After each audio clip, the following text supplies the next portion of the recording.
திருச்சி மாவட்டத்தில் நடக்கும் அனைத்து நிகழ்வுகளையும் நீங்க கண்டு மகிழ வேண்டுமா? உடனே நம்ம ஜெயம் டிவியை லைக் பண்ணுங்க, கமெண்ட் பண்ணுங்க, ஷேர் பண்ணுங்க. அடுத்தடுத்த வீடியோ அப்டேட் உங்களுக்கு தெரியணும் ஆசைப்பட்டா மறக்காம பெல் பட்டனை டிங் தட்டிடுங்க. ஜெயம் டிவி நேயர்கள் அனைவருக்கும் வணக்கம். இப்போது 12ஆம் வகுப்பு மாணவர்கள் தேர்வை எப்படி எதிர்கொள்வது, தேர்வுக்காக முக்கியமாக படிக்க வேண்டிய பாடங்கள், படிப்பில் பின்தங்கிய மாணவர்கள் படிக்க வேண்டிய பாடங்கள், நடுத்தர மாணவர்கள் படிக்க வேண்டிய பாடங்கள், படிப்பில் முதல் நிலையில் இருக்கக்கூடிய மாணவர்கள் படிக்க வேண்டிய பாடங்கள், பாடங்களை நினைவில் வைத்துக் கொள்ளும் முறை, மொழி பாடத்தில் கையெழுத்து எழுத வேண்டிய முறை, இவைகளை பற்றிய சில குறிப்புகளை இங்கு கூற இருக்கின்றேன். மொழி பாடத்தில் தமிழ் பாடத்தை பொறுத்தவரையில் மொழி பயிற்சிகள் முதலில் இடம்பெறுவது. மொழி பயிற்சிகள், சரியான விடையை தேர்ந்தெடுத்து எழுதுதல். இந்த சரியான விடையை தேர்ந்தெடுத்து எழுதுதல் பாடப்புத்தகத்தின் பின்னால் உள்ளவை, பாடப்புத்தகத்திற்கு உள்ளால் இருந்து கேட்கப்படுபவை, இந்த இரண்டும் அதற்குள் அடங்கும். இவற்றை மாணவர்கள் படித்து மனப்பாடம் செய்து வைத்திருக்க வேண்டும். இரண்டாவது, ஆங்கில பழமொழிகளை தமிழாக்கம் செய்தல். புத்தகத்தின் பின்னால் உள்ள ஆங்கில பழமொழிகளும் அதற்கான தமிழ் பழமொழிகளையும் மனப்பாடம் செய்து வைத்திருத்தல் வேண்டும். அடுத்ததாக, குறிப்புகளில் மறைந்திருக்கும் தமிழ் அறிஞர்களின் பெயர்களை கண்டுபிடித்து எழுதுக. அந்த பயிற்சியையும் மனப்பாடம் செய்து வைத்திருத்தல் வேண்டும். கலை சொற்களுக்கான தமிழாக்கம் தருக. புத்தகத்தின் பின்னால் உள்ள பாடப்புத்தகத்தில் பாடங்களுக்கு பின்னால் உள்ள கலை சொற்களை படித்து அவற்றுக்கான தமிழ் பெயர்களையும் படித்து வைத்திருத்தல் வேண்டும். அடுத்ததாக, மயங்கொலி சொற்களை ஒரே தொடரில் அமைத்து எழுதுதல். உதாரணமாக, விலை, விளை, விழை. விலை என்றால் மதிப்பு, விளை என்றால் விளைச்சல், விழை என்றால் விருப்பம். இந்த 3 வார்த்தைகளுக்கான பொருள் தெரிந்தால்தான் அந்த வாக்கியம் எழுத முடியும். அதனால மாணவர்கள் அந்த பொருள் அறிந்து, பொருள் வேறுபாடு அறிந்து, மயங்கொலி சொற்களுக்கான பொருள் வேறுபாடு அறிந்து அந்த வாக்கியங்களை எழுத பழக்கிக் கொள்ள வேண்டும். அடுத்ததாக, வல்லின மெய்களை பொறுத்தவரை வல்லின மெய்கள் விட வேண்டிய இடத்தில் சரியாக இட்டு எழுதுதல் வேண்டும். விடக்கூடாத இடத்தில் வல்லின மெய்களை தவிர்த்தல் வேண்டும். அடுத்ததாக, பொருத்தமான வேற்றுமை உறுப்புகளை சேர்த்து எழுதுதல். வேற்றுமை உறுப்புகள் 8 வகைப்படும். அவற்றில் முதல் வேற்றுமைக்கும் 8ஆம் வேற்றுமைக்கும் உருவு இல்லை. 2ஆம் வேற்றுமையுடைய உருவாய், 3ஆம் வேற்றுமையுடைய உருவு ஆள், 4ஆம் வேற்றுமையுடைய உருவு கு, 5ஆம் வேற்றுமையுடைய உருவு இன், 6ஆம் வேற்றுமையுடைய உருவு அது, 7ஆம் வேற்றுமையுடைய உருவு கண். வேற வேற்றுமை உருவுகளும் உண்டு. இருந்தாலும் இந்த வேற்றுமை உருவுகளை நினைவில் வைத்துக் கொண்டால் இதற்கான விடைகளை எழுதலாம். அந்த வார்த்தைகளோடு வேற்றுமை உருவுகளையும் பலவனை, பலவன், பலவனை, பலவன், பலவனால், எந்த அந்த வார்த்தைகளுக்கு பொருத்தமான வேற்றுமை உருவுகளை சேர்த்து எழுதல் வேண்டும். அடுத்ததாக, தொடரில் உள்ள பிழைகளை நீக்கி எழுதுக. நம் மாநிலம், மாநிலம் அப்படின்னு சொல்லும் போது நீ 2 சிலிப்பு நீ வருகின்றது, அது தவறு. நம் மாநிலம் அவ்வாறு எழுத வேண்டும். வறட்சி அப்படின்னு சொல்லும்போது ரகரம், வறட்சி, வறட்சி என்றால் தவறு. அப்ப அந்த தவறான எழுத்துக்களை நீக்கிவிட்டு சரியான எழுத்துக்களை எழுத வேண்டும். அடுத்ததாக, பழமொழிகளை வாழ்க்கை நிகழ்வோடு பொருத்தி எழுதுக. யானைக்கும் அடி சறுக்கும். உதாரணமாக, யானைக்கும் அடி சறுக்கும்.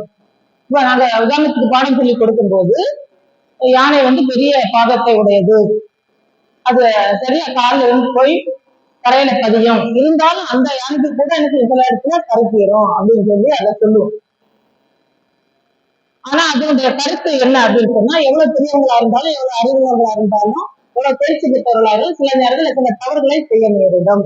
அதை மனதிலே புரிந்து கொண்டு அதற்கேற்றவாறு ஒரு கதையை எழுத வேண்டும். அடுத்ததாக, சொல்லை பிரித்தும் சேர்த்தும் தொடர் அமைக்க. பலகை, தாமரை, கோவில், வெங்காயம், தலைமை, இந்த சொற்கள் எல்லாம் பாத்தீங்கன்னா பலகை என்ற சொல் தனியாக இருக்கும்போது மரப்பலகையை குறிக்கின்றது.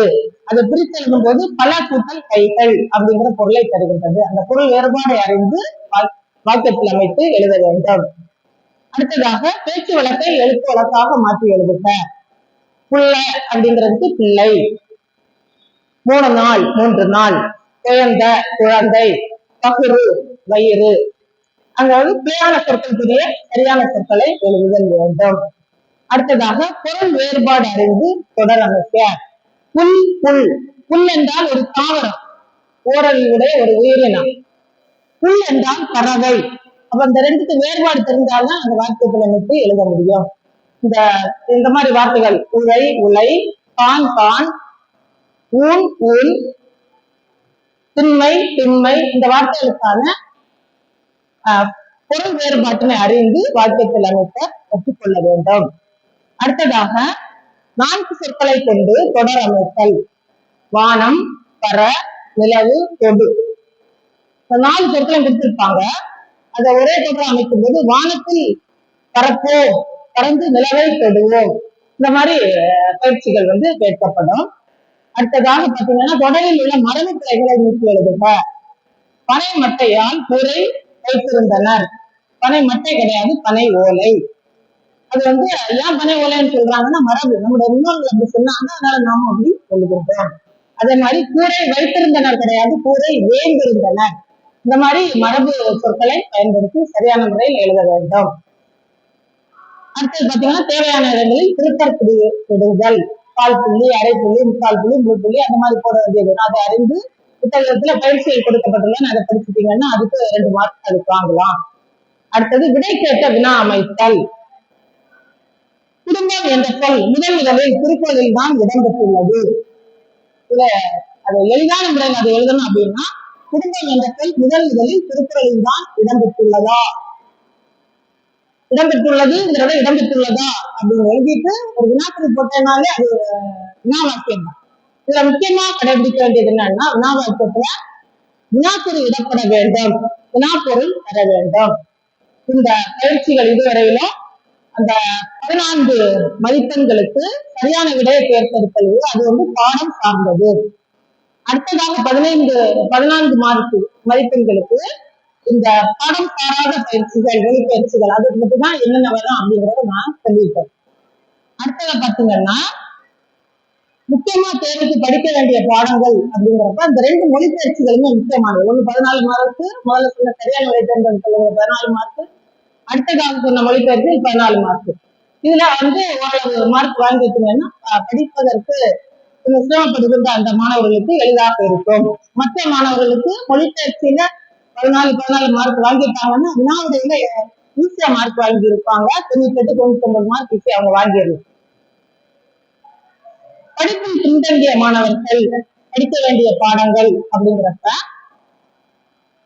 நானு என்னை பொறுத்தவரை நான் இது முக்கியமான அது முக்கியமா இதைப்படின்னு நான் சொல்றது கிடையாது. ஏன்னா நான் முக்கியம் அப்படின்னு சொல்றேன். சில நேரத்துல பிரச்சனை எடுக்கிறவங்களுக்கு முக்கியம் இல்லாம இருக்கலாம், அப்ப வராம இருக்கலாம். பிள்ளைகள் வந்து ஏமாந்து போகக்கூடாது. அதனால இயல் 1ல இருந்து 5 இயல் வரைக்கும் படிப்புல வந்து பின்தங்கி இருக்கக்கூடிய மாணவர்கள் படிச்சுட்டாங்கன்னா அதுல உள்ள வினாவிடைகள், திருவினாவிடை, சிறுவினாவிடை, நெடுவினாவிடை அவ்வளவு படிச்சுட்டாங்கன்னா கண்டிப்பா பாஸ் மார்க் வாங்கலாம், 50 மார்க்கே வாங்கலாம். அது தவிர இந்த மொழிப்பயிற்சிகள் 8 பாடத்தில் உள்ள அந்த பயிற்சிகளையும் படிக்கணும். அப்புறம் வந்து மனப்பாடத்தை எல்லாம் படிச்சுட்டாங்கன்னா படிப்புல பின்தங்கிய மாணவர்கள் கண்டிப்பா 50, 60 மார்க் கண்டிப்பா வாங்கலாம். அடுத்தது நடுத்தர மாணவர்கள் இந்த இப்ப நான் சொன்ன பாடம் தவிர இன்னும் அந்த மற்ற இயல்கள் உள்ள பிரிவினா கொஞ்சம் எளிதாக இருக்கக்கூடியதையும் படிச்சுட்டாங்கன்னா அவங்க 60, 70, 80 மார்க் தான் வாங்கலாம்.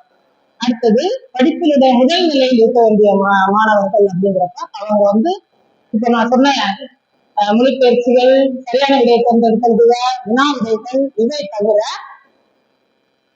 கூடுதல் வினாக்களையும் படிக்க வேண்டும்.